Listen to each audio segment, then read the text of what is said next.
welcome to our fall symposium, fall HR symposium. I'm really excited to join you all today, and thank you all for coming to hang out with us for a little bit. This today's session is the multi-generational workforce. So, we're here to explore how different generations navigate the workplace. I am joined by my co-hosts from all different generations. We will start from our Gen Zs or Alpha, whatever you are. Simone, this is going to be fun for those of you participating, because Simone and I actually have the same last name for a reason. Simone's my daughter. Simone, say hello. Hi, everybody. It's exciting to be here. That's not what you said 20 minutes ago. Simone will be representing Gen Z.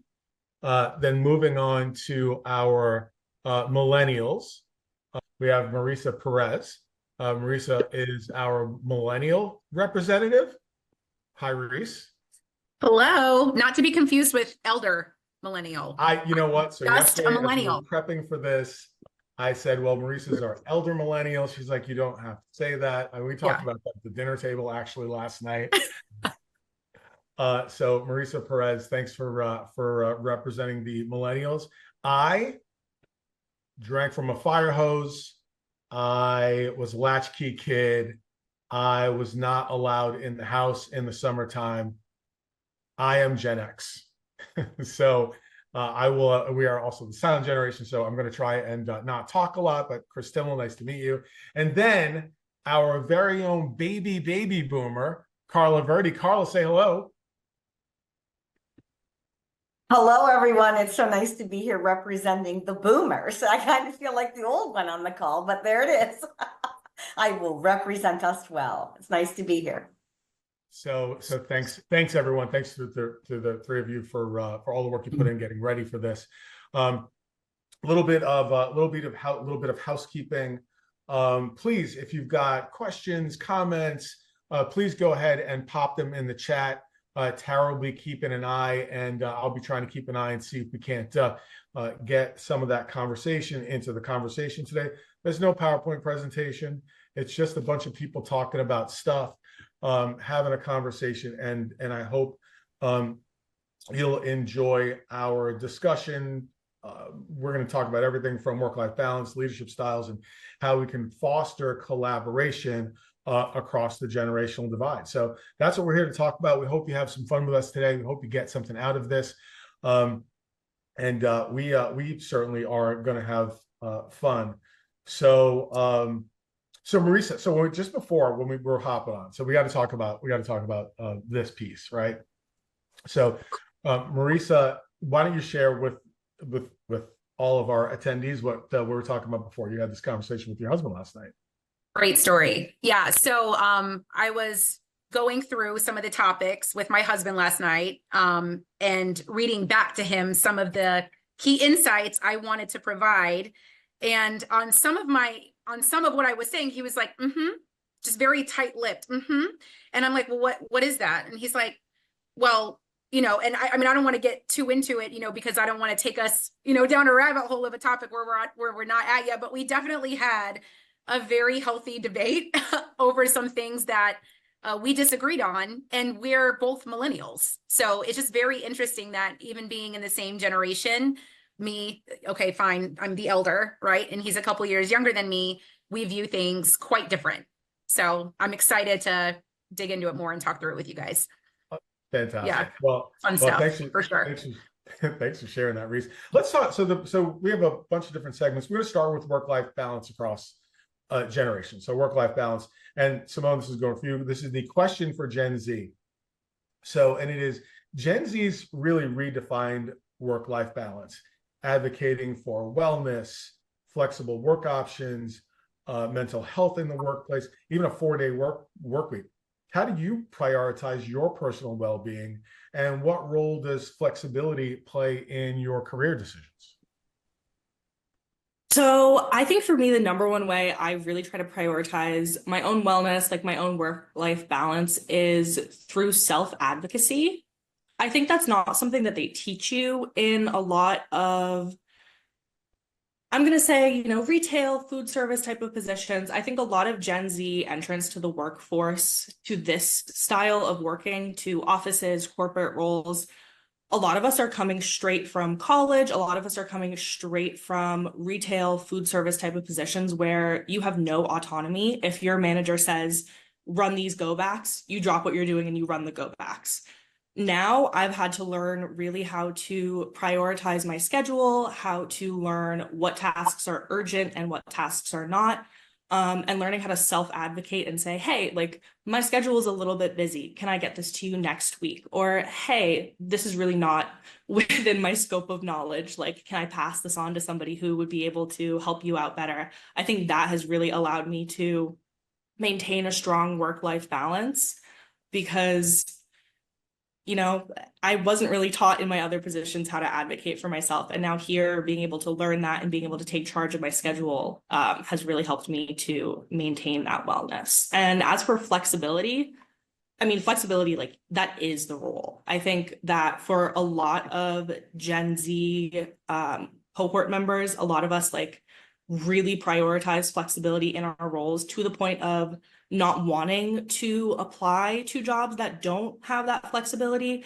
I see it in my friends who prefer working in like a physical office or at a physical brick and mortar location. And I see it with my friends who only want to work remote.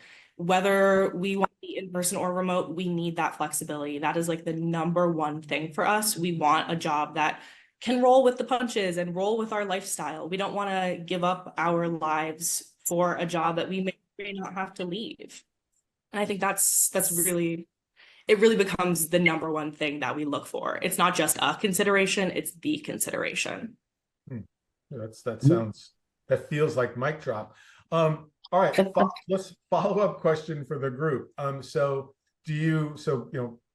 Marisa, do you feel that other generations are adopting these values, or is it something that's maybe just unique to Gen Z?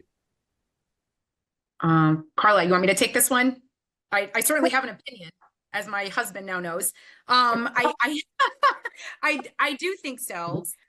But I think the pace at which generations are adopting to it varies a bit. I think millennials were really like the first to advocate for work-life balance, but we also grew up in a time where like our parents were the ones who hustled. Like my dad was working 3 jobs at one point so that my mom could stay home with us kids. And I think like Gen Z, like everything Simone is saying, like everything that generation does, their focus on wellness and self-advocacy, it helps to normalize the conversations. And I think that it's encouraging other generations to like self-reflect and say, well, wait a minute, like how should I be prioritizing myself and the things that matter to me? So I do think yes, but again, pace varies. Yeah, what about you, Carla? What do you think? I think I'm grateful that I have a son that's a Gen Z and has challenged my baby boomer thinking. I think those of us that are boomers, our world was much smaller as we were growing up. It was a small little world. It didn't have social media and all the influences. And so therefore we did what we saw being done.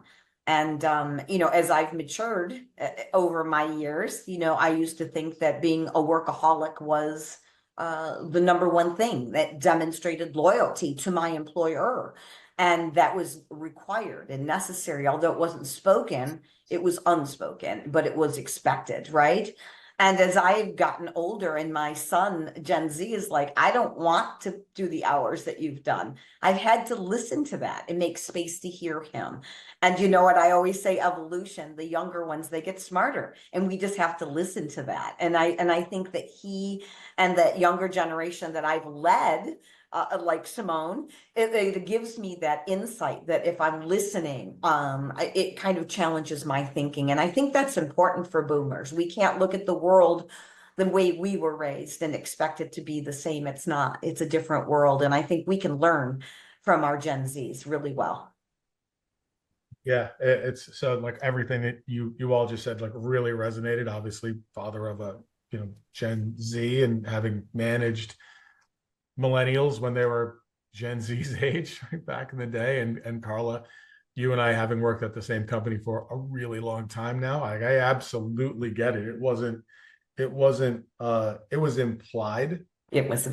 It was implied. And yeah, the expectations were absolutely implied. We'll just leave it there. Yeah. One last talk about this. So both Gen X and baby boomers have traditionally been associated, like you were saying, Carl, with working those longer hours and a no-nonsense approach to work. Do you think is that still that mindset? Has it shifted over time? Do you think it with the changing workplace dynamics, or is it still prevalent? Right? Like, I mean, like we just talked about, right? Is it still out there? Is it changing? Yeah, I mean, I think for me, baby boomers, we can stay grounded and kind of where we were and kind of continue to kind of dig our heels in for this is the way it should be because it's the way it was when I was younger. Or we can kind of open up our thoughts and our minds and be more curious. The world is changing around us, therefore we have to change with it, right? And so I think that boomers, we get to learn a lot. We get to share wisdom of our experiences, and I think it helps the younger generation, but at the same time being open to their thoughts and their ways of doing things. They're innovative, they're creative. And I think that a boomer that's around that younger generation, if we're curious, we can learn a tremendous amount from them. If we're not curious, I think it shuts that down and it creates more of that generational gap. I don't see it as being a gap. I think I see it as it's not really there. It's kind of made up. It is how each one of us shows up against the other generation. And I think that's essential. And for me, I try to be open and stay young. I don't want to get old, right? And so that wanting to stay young and current in the world and being able to relate to my son and my employees that are way younger than me, I think that curiosity and learning from them is really a powerful move a boomer can do. Well, that is the perfect segue, almost like we practiced this. Perfect segue moving into technology and remote work, right? We're going right there. So we're starting with Gen Z again. So Gen Z, often seen as the most tech savvy generation, having grown up with digital tools, right? They call digital natives, right? How has technology, Simone, shaped your view of work, particularly in the remote setting, that you work in today?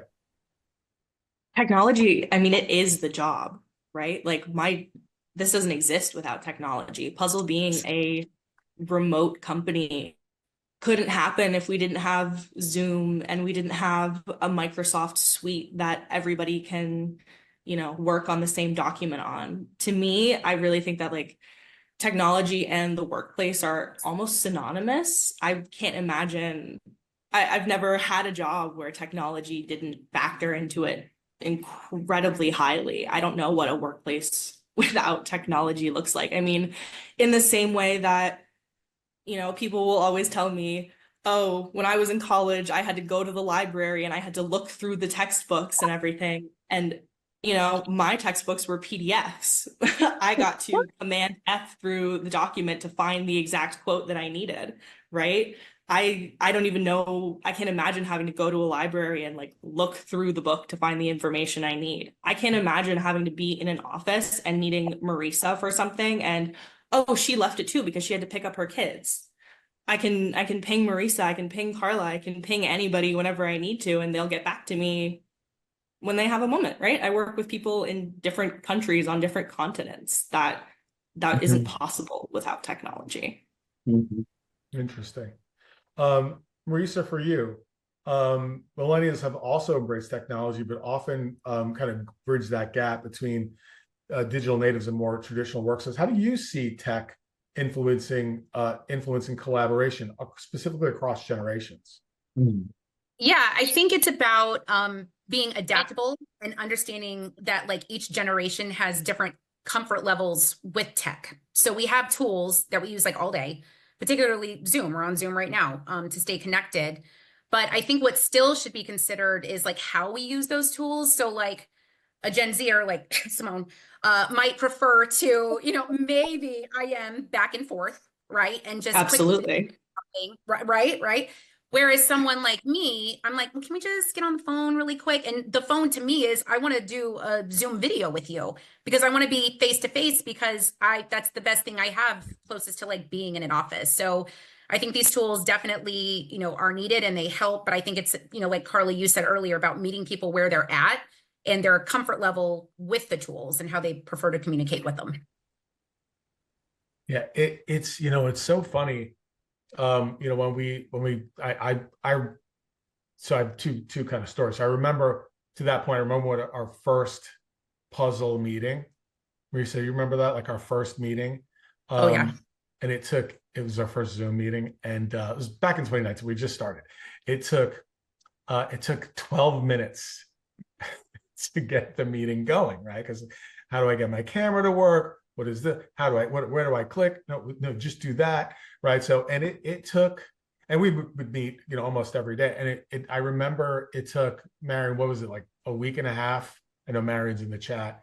So it took a week and a half. I remember celebrating when we were able to start our first meeting on time, right? And before before Puzzle, I was chief revenue officer at another company, and that's where I had just got, it was a technology company. So, I was on Slack and Zoom all the time, which is how I even knew to bring it here. And so bringing it here and seeing people struggle. We still to this day joke about how big of a struggle it was for all of us when we first started. So that's that one story. And then going back, I absolutely remember being in a company. I absolutely remember being in a company without technology. I remember an old CEO once said, "The internet's a fad; it's not going to catch on." Right? Remember that, Carla? And and coming back into the office when I was a sales rep, and I'd get like little sheets of paper while you were out, and those would be the people who were calling me. Right? Like, yeah, it was. I don't know how we got anything done. But so Carla, for baby boomers, Yeah. despite where are we on time? Oh, we're doing good. So despite perception that baby boomers may struggle with technology, many boomers are thriving in remote roles and even working longer. How do you feel about the role technology plays in keeping you connected in the modern workplace? Well, number one, I'm grateful for it because again, it keeps me young, right? I am forced to learn it. I have to learn it. I think those of us that are boomers that resist learning demonstrate the wrong behavior for the generations below us, right? We are always in learning mode. And of course, I love learning. That's what I speak to. But I think it's an opportunity for us to continue to stay sharp and learn. And we are capable of learning, right? To kind of fall on the sword of, I don't know, technology is kind of cop out for baby boomers. And we need to be better than that. We need to step up and force ourselves to learn. Now, it takes us longer. Yes, it does. But we get there and we have the younger generation that can help us, right? Simone is always helping me, or Tara, right? With something that's technology that I might struggle with. But I think it shows vulnerability, right? And I think that's where the gap becomes smaller because I can reach out to those younger folks and they can help me. And there's things that I can help them with, right? And so I do think technology serves us well if it's leveraged properly. I go back to what you said, Chris. I remember working for a company where the leader was like, people can't get on the internet and do searches. They're going to be misusing our payroll. And I'm like, wait a minute. It's quicker than for me to go to the library, right, Simone, and find the books and look up the information. I mean, to me, the internet was like, it was like a way for me to speed up getting that information, that intel. So I think boomers, although we are slower with technology, we know what it's like to work without it. I think if we embrace it, it serves us very well. I do think it serves us well. I remember exactly what you were talking about. Right? And it was like, we got to put a policy in place that they are not allowed to use the internet. And I'm like, well, wait a minute. I think it's going to help us be better. So I think, we're forever changing. We're forever evolving. And technology is one of those things. And I'll tell you what, and that talk that what you just mentioned, I mean, we go from library to internet, mail to email, right? And now we go to, AI. Yes. Right? Like AI in the workplace. And, you know, and it's the same sort of thing you read all over the place, right? Whether on the internet, Twitter, wherever. There's so many conversations and articles being written about how people are leveraging AI in the workplace to get things done faster. Marisa, let's hear from you. How are you using AI in the workplace? Let's see. Many different ways. I think, just last week, I was curious what AI might come up with for like a rewards and recognition program. Like what are top rewards and recognition programs that are used, across companies. And I was able to quickly get something. And it's nice because, I don't like to use it for like a copy and paste. What I like to do is get inspiration from it because I don't want to turn into a robot. I still want to be true to myself and be authentic, but it's nice to help formulate ideas and help shape certain things to speed up the process a little bit. Yeah, so it's the brainstorm. You use it to brainstorm. Yes. Right? Use it to brainstorm. Yep. Simone, what about you? I use it for similar to Marisa brainstorming, also outlining, because I produce a lot of copy content, which means sometimes my thoughts are very scattered, and it's really nice to be able to talk to Jasper or ChatGPT and say, hey, I have all of this just crazy mash of ideas, organize it into an outline for me. And then I could take that outline and I can actually write a coherent article or something like that. I think it's really helpful for outlining and really getting the creative process started. Yep. Carla?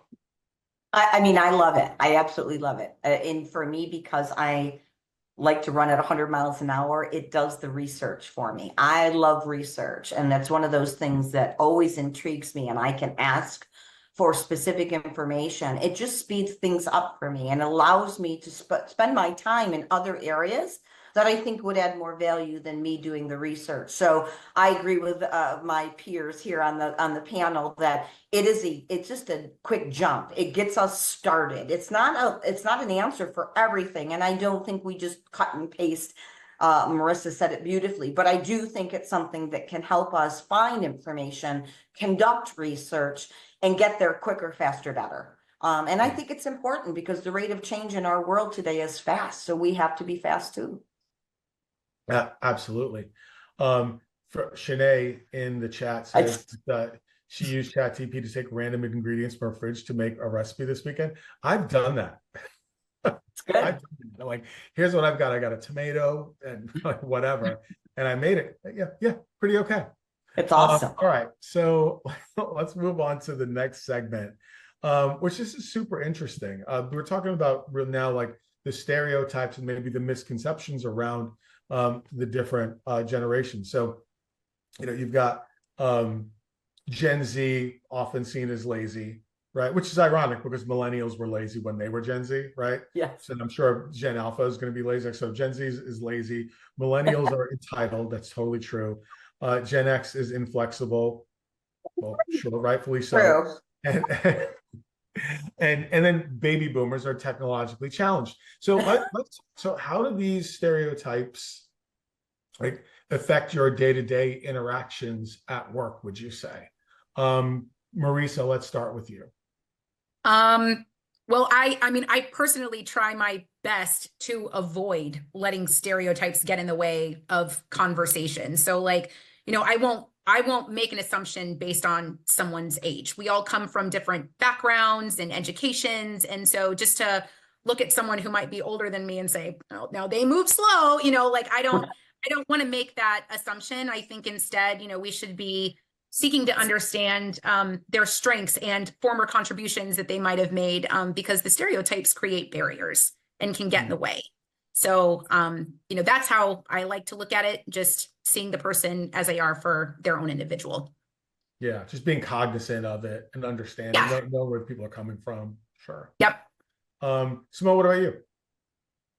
I am so afraid of being perceived as lazy. I will truly, truly try so hard to make things happen for people. I try to be so accommodating. I do not want to be perceived as lazy. I think especially with the family I come from being very hardworking. Love you very much to my father, but you are the very stereotypical Gen X overworker. And I know how much hard work is important, right? We wouldn't be here. I wouldn't be here right now without your hard work. So I've seen, I've seen the pros of it, I've seen the cons of it, and I know that putting in the hard work, trying not to be seen as lazy is a really important thing in terms of, I guess, building almost credibility, building community within your job. I really don't want people to perceive me as lazy, and I know that hard work is important. So I really do try to put that foot forward. I try to show people, hey, I might be a Gen Z, but I'm not lazy. I am going to do the work, and I am going to reach out if I need help. I really think that that is a super important thing. Thanks. And truth, and for those of you listening, I will say this. She is a hard worker. She always has been. So almost an overworker. Yeah, I try to keep the balance. Yeah, and I have to, it's funny. So I find myself as, dad to the Gen Z person. I'm like, why is she not working? It's Saturday morning, right? Why are you answering me? So I apologize in retroactively and advance. Carla, boomer question. Baby boomers are often seen as the most loyal to their organization. How do you view loyalty in today's job market? And has your definition of loyalty evolved with workplace changes? Oh, that's a good one. That's a good one, Chris Timmel. Yeah. So, first, I think loyalty is overrated. I think that I used to wear workaholic as a badge of honor when I was a young boomer. Yeah. And that's because again, it was implied and it was rewarded. So let's be clear. Right. It was never said, but it was implied and it was rewarded big time. And you knew when it wasn't, and punished when and you were punished when you were trying to create balance in your life. It was not allowed. It was poo-pooed. It was looked at like you were a bad employee. So I used to wear it as a badge of honor, and I did it well. I will say I was a workaholic, and not until I became a mom and my Z looked at me and said, "You work constantly," did I have to take a look at that and really understand it. And I was raised in the generation that you get a job and you stay with that company and you retire there. That's kind of what you do. And that mentality was the way I was raised in the world of today. And I think there's a lot to be said about loyalty. I think to a company is doing the right things, representing the right way, but not taking it to an unhealthy component, right? And I think boomers, we kind of took it to unhealthy. Again, I'm not blaming, but it was kind of implied and expected. And so I think our world has shifted and changed a little bit. And so I think loyalty does look different to me today in the work world. And loyalty to me is that vulnerability based kind of trust. It's that we can be honest with each other, we can lean on each other, we help each other. And I think it's more of a community than a competition of I worked more hours than you did, therefore I should get promoted. That's not probably a good thing. So for me, loyalty is a little overrated. I lived it forever. Do I have regrets? No, never have regrets, but I learned from it. And I learned that I need to parent differently and encourage people that work on my team that are younger to be true to themselves and not push that down into that next generation. I think sometimes boomers, we have a tendency to be judgy and think that the younger generation is lazy. And I choose not to think that way. I think they're just smarter, more innovative and creative, and their desire to have balance is healthy. Ours was not. Yeah, that's fair. That's fair. All right. So let's take all that conversation and put it towards, leadership and hiring and applying for jobs, et cetera. Right. So, like, I can't tell you the number of times, a resume will come across my desk. Right. And Carla and Marisa, this certainly more than you would know this, Simone, but the first thing I look at is I'll go through the jobs bottom up, and I'm like 6 months, a year and a half, 3 years, a year, a year, a year, right? Like Maurice is cracking up. It's like, all right, no, this person's only going to be here for a year. Moving on, I'm going to move on to the next one, right? 5 years, 5 years, 10 years. Okay, this person is very loyal. They're going to be here for a while. So we're gonna immediately, that person is going to get stacked higher, right? In the in the with that cohort, right? So if I've got somebody who's got 3 jobs of 3 years each, that's 9 years, or 9 jobs of a year each, right? Like, and so which is interesting to say, what you just said, like loyalty is not important, right? But I'm reading that resume, right? And so we have to, as hiring managers and leaders, really have to have to ask ourselves, almost like college, right? Almost like college, like the college degree, right? How is that 10 years from now, 5 years from now, 10 years from now, will the college degree on the resume be as important as it was 5 or 10 years ago? Right? Yeah, I don't think so. Experience, more, and then we as hiring managers, need to do a better job of training ourselves to, look past that 1 year, 2 year thing, and just understand that maybe that person is trying to find the right place, right? So I think that's just something, as an HR company talking about this as an HR topic, that's one of the things that, folks reading the resume has got to look at, right? Jen, the younger folks coming in to work with, they've got a different sensibilities around loyalty, as it were. So this is good. This is fun. Speaking of, we'll move to the next segment in our conversation today, is leadership styles and adaptability. Oh boy. So this first question is for Gen X. I don't want to answer it because it kind of goes to something that someone just said, but I'll read it because I wrote it. Gen X has often been described as no nonsense and direct, but also as master collaborators. How do you balance these traits as leaders, especially when managing younger generations who may have different expectations? I'm expecting the chat to blow up with people calling me a robot. So Marion, you don't have to do that because I just called myself out. Yeah, I'm like Gen Xers are, in my experience, pretty direct. There's just not a lot of time. So, and we weren't really pampered. I remember, I was 8 years old. What's that? Yeah, 8 years old. And then, living in Brooklyn, and had to take the city bus 45 minutes through Brooklyn, actually 2 buses to get to the school that my parents wanted me to go to because I'd go to Catholic school, right? I'm like literally 8. And I'm with my little brother who's 5. I wouldn't let my 8-year-old do anything, much less get on a city bus for an hour to go. Like, that's just absolutely crazy. So yeah, wasn't babied as a baby, right? As a kid, right? So I think that's like a generational thing for us. So yeah, kind of no nonsense and direct, but yeah, can be collaborative. It's hard to balance that. Like it really is.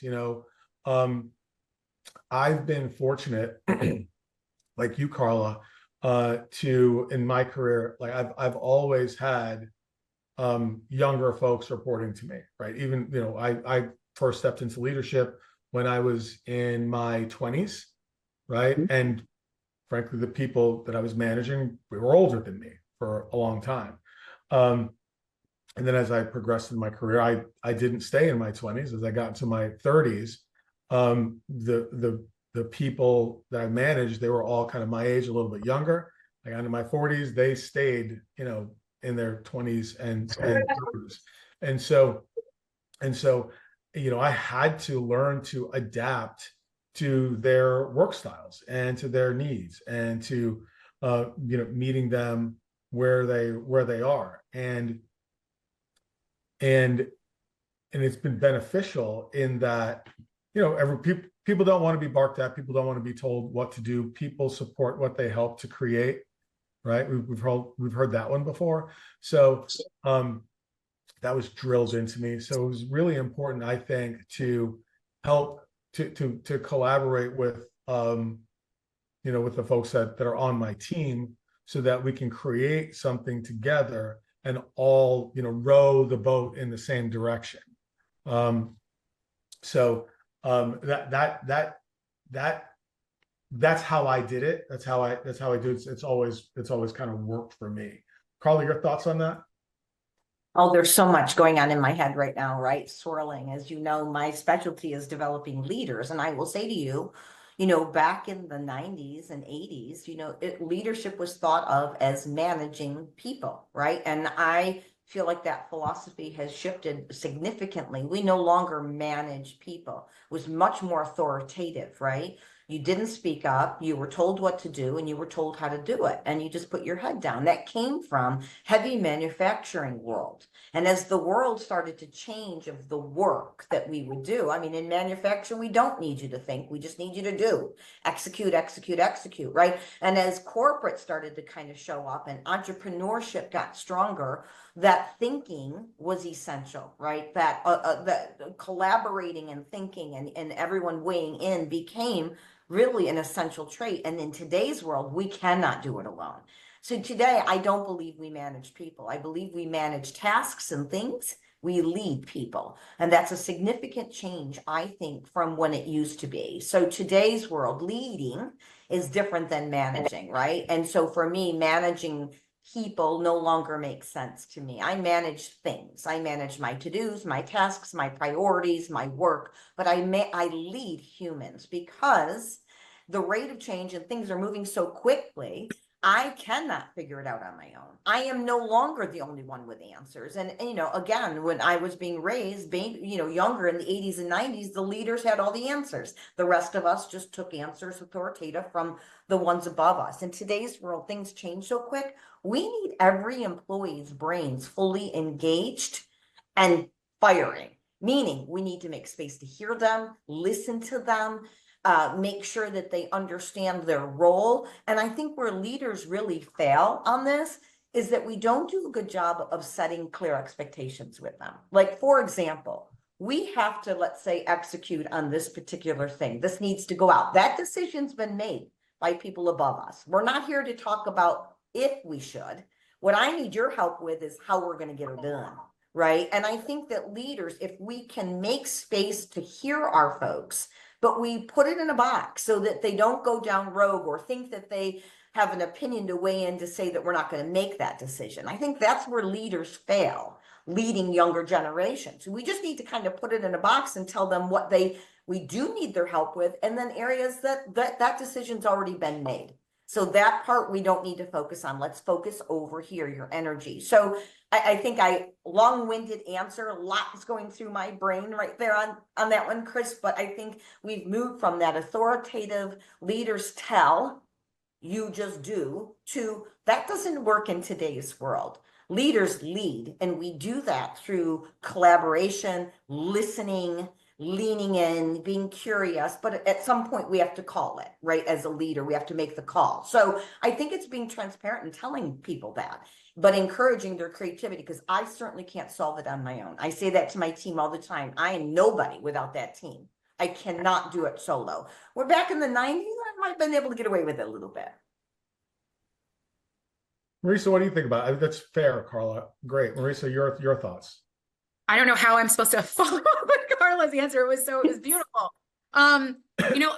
For my generation, it's interesting because in my career, I've had the pleasure of working for people that are younger than me and working for people that are older than me, and it's helped to shape who I am as a leader. And Carla, I think you're spot on. Like, even for me as a leader, it's so important to me to know exactly, like, okay, should I be weighing in on this, or is this just something I need to go and tackle and push down, or do I get to have a seat at the table? But because, and not to stereotype, but because I'm a millennial, like, we do like the sense of purpose. We do like to collaborate and be open-minded. And so when people can be involved in making a decision, while it might slow us down, it's the end outcome that we want people to feel. We want them to feel like they have a sense of purpose, and that their opinion matters and what they're doing matters, why they're here. And the other thing too, that I want to say is, I think like my generation is we're pretty good at embracing change, because we went through such a big shift. You know, my generation, like I was playing kickball outside, and then, you know, a couple years later, here comes the internet, and then here comes cell phones. You know, those came out when I was in high school. So I think because of that, we just kind of were able to roll with the punches, but we're also very empathetic to people going through change, because we've gone already through so much. Yeah, it's funny. Yeah, I think about that, right? So I didn't get technology until I was well into my 20s, right? Yeah. Marisa, you didn't get technology until high school. Mhm. Simone, you were born with it. Absolutely. Yeah. Yeah. And now like Gen Alpha, like they're looking at the technology that the Gen Zs were born with, and they're like, what is that? You know, what is that? You know, hands and strings. It's ridiculous. All right. You know So what, Chris, I'd love to just say one thing. It's, Yeah. you know, to me, it's the difference. We were talking about loyalty, and we should not expect loyalty. We should expect engagement. We help create engagement, right? To me, there's a big difference. I think we need to drop the word loyalty, although that's how I was raised. And I think it's more about engagement, and how do you create engagement? Because that's what people hang on to. And Marissa, you said it beautifully. I want to be connected to the purpose of what we're doing. I want to feel that I'm adding value, that my work is worthwhile. And that's engagement. That's different than being loyal. You know, I just think engagement is really what we're looking for. Yeah, no, that's true. What do they say about engaged workforces? Like, what's the statistic? Huge. You know, when your employees are engaged, you know, companies with highly engaged employees are just multiples. They are much more efficient, grow much faster. They've got higher stock prices than companies with disengaged employees, as you could well imagine, right? So, thanks for that, Carla. All right, the clock is ticking down. I love this technology Zoom. There's a new thing. You can just put the timer up, so I can actually see that we've got 16 minutes and 13 seconds left. So that's pretty cool. Normally, see that technology? It saves us, doesn't it? Yeah, exactly. Thank you, Marion. 19% more profitable with an engaged workforce. All right. So to close this out, let's talk about the future of work and collaboration. And this is for the group. As we move forward, workplaces will continue to be multi-generational, right? So people will be working longer. You know, Gen Alpha is going to be graduating college next year, right? And so there's going to be, there'll be, another generation in the workforce. How do you think organizations can better foster collaboration between generations? Anyone can start.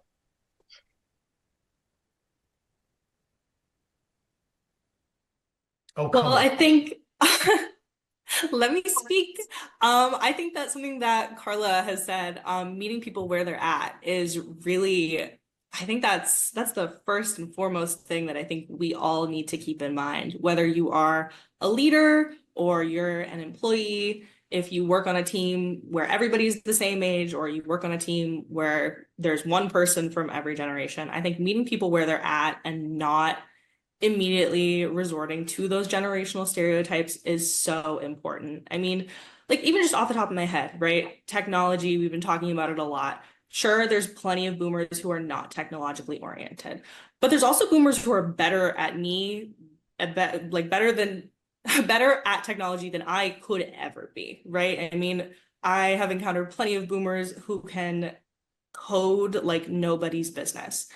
And that's something that I could never do. So I think trying to really do away with those stereotypes, really trying to keep in mind that everybody has a different life experience. We all come from such different places, but we're not really all that different. We're all operating with our own stereotypes and ideas of who we are and who other people are, but they're not always true. And we have a lot to learn from each other. I mean, I hope I love the idea that, you know, people in older generations are maybe learning from me and my generation. And I know that, I mean, I learned so much from working with people who are older than me. I would have no idea what I was doing without strong leadership and having plenty of people to rely on. I would be lost and confused. And I think it's really, really great to be able to have an open mind and to collaborate with each other.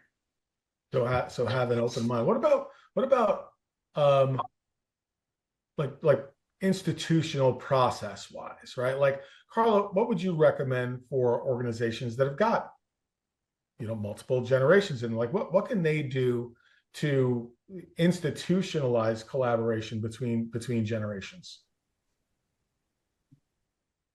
Well, I think it's by setting those clear expectations. You know, I think about puzzlers, right? And when puzzlers join our organization, we make a really big deal about setting expectations of how we work together. And I think it's essential that you have those rules of engagement, values, whatever you want to call them. But I think that leaders need to remind ourselves that it's more than just what I need you to produce, it's how you produce it is equally important, right? So if I want each person to treat others with respect, I need to tell them that. I need to set that clear, and I need to reward that and make a big deal about it when they do it the right way, right? So I think what we've added to the world of leadership is not just the what, it's the how, and how is essential.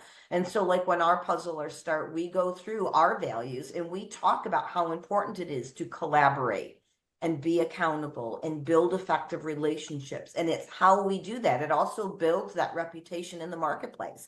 Most people have heard me say that. How your employees show up servicing your clients creates your reputation. It's not necessarily just the what, the deliverable, it's the how. And for me, we have to be clear on what that how looks like. It's almost like rules of engagement. Like I said, it's like how we're going to be. And I think that creates culture. And then people are attracted to that culture and want to be a part of that solution instead of it just being, I have a bunch of tasks to do. We've got to remember it's more than just the work, right? We are not robots. We are human beings, and we have pride. And we like to feel valued and cared about. And so we need to figure out, how do we do that? And I think it starts with setting up the how. What does that how look like? Every family has their kind of their own rules, right? Like if you think about it, as you were raised in your family, your parents told you, we don't do this, we do this. We think this way, we don't think that way. And I think corporate America, we need to do a better job of articulating the how. What is that how? What should that look like? And like we teach it when we're on calls, cameras are on. That's a golden rule. And some of our employees are like, well, I got to turn my camera on. But it builds relationships. And so we know how important it is, and we set that standard and hold people to that. If we get sloppy and we don't have that, then I think we lose that engagement. And that remote workforce becomes much more challenging to lead. So it's a rule book, right? Like, so kind of writing it down. It's like, this is the way we are going to be. Yeah. I mean, it's that simple. It's that simple. It's how we behave. And I think that that's missing in so many organizations.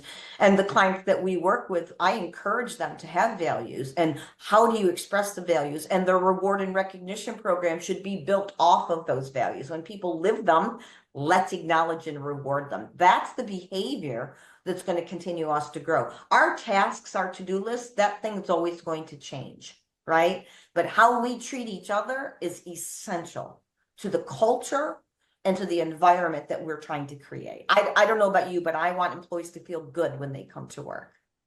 I don't want them looking at their clock and they can't wait to get out, right? I want them to feel good about it, right? And they feel like what they're doing and contributing makes a huge difference. And that's my job as a leader, to set that expectation and then reward and recognize that. Yeah. Now, Marisa, you've got a sizable team. Your thoughts on that, right? Yep, I agree with everything that Simone and Carla said.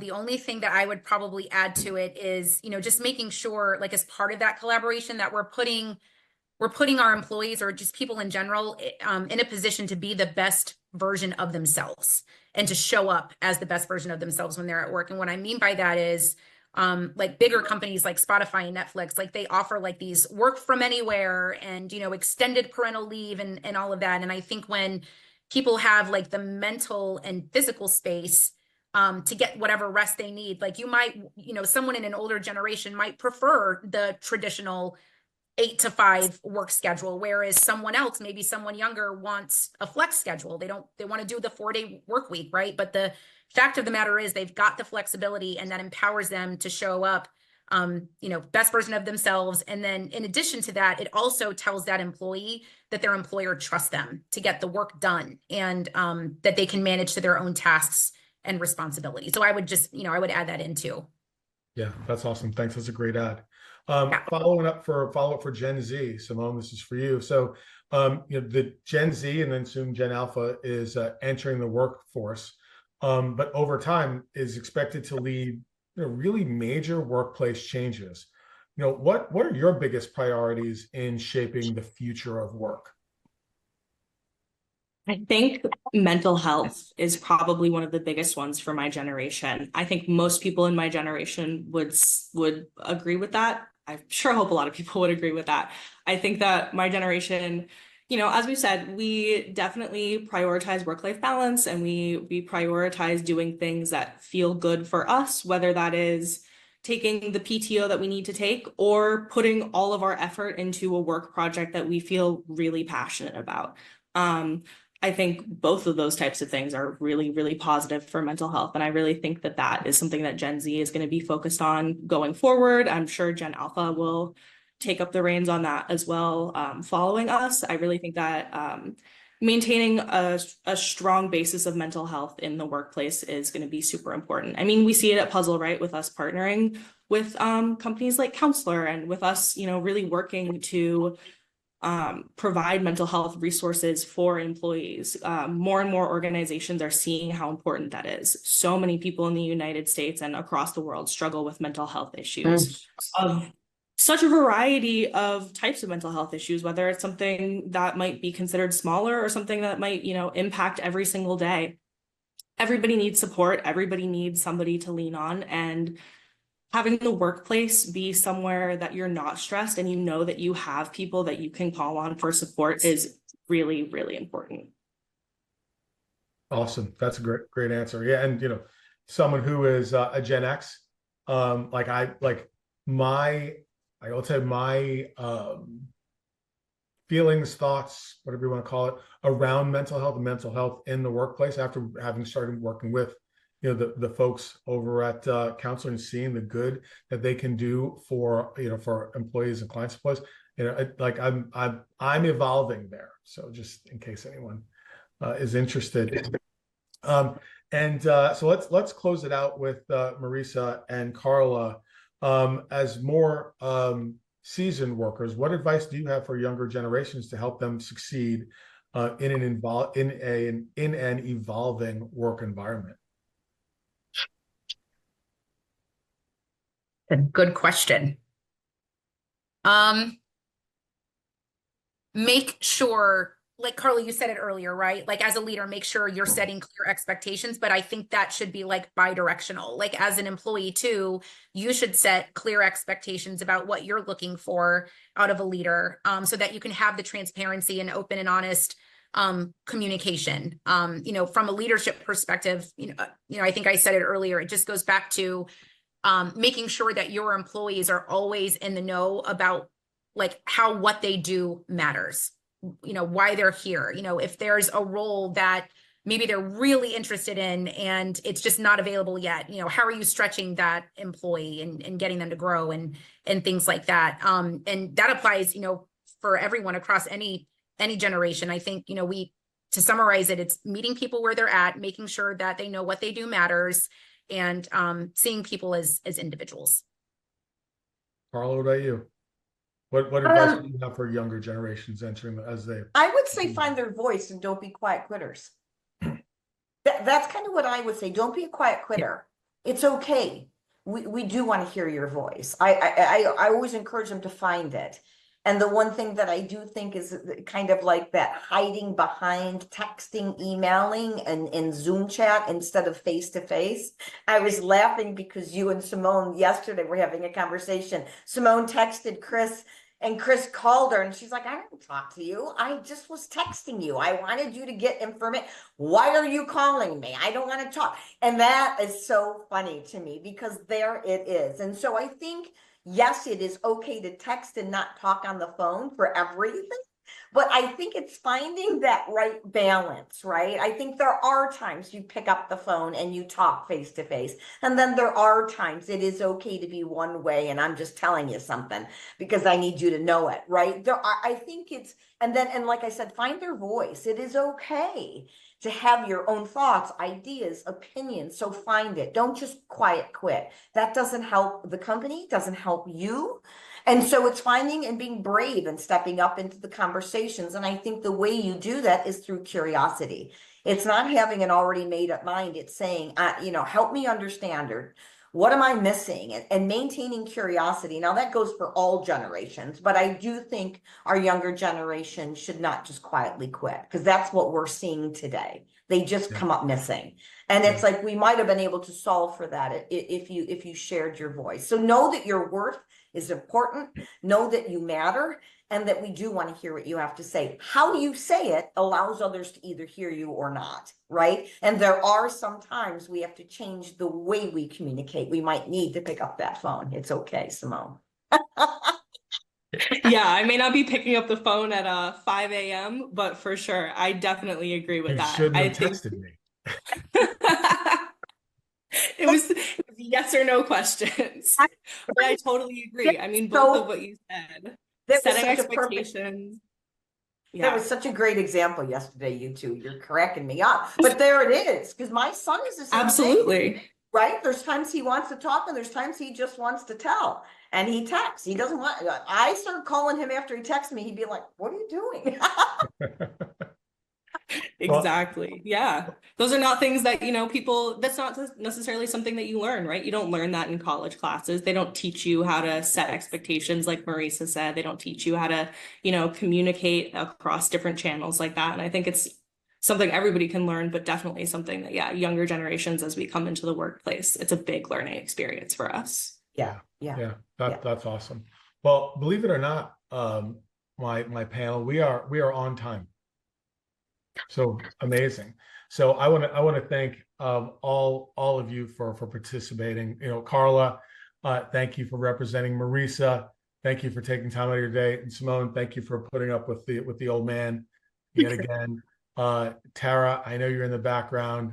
Thanks for helping us navigate all the technology today, and to Cleota as well, and the rest of the team here in marketing at Puzzle for helping us put this whole thing together, right? 12 years. Anyway, and then to our attendees, thank you very much for spending some time with us today. I really do hope you got something out of this presentation, and look forward to seeing you in the rest of the symposium, whatever webinars for the rest of the couple of days.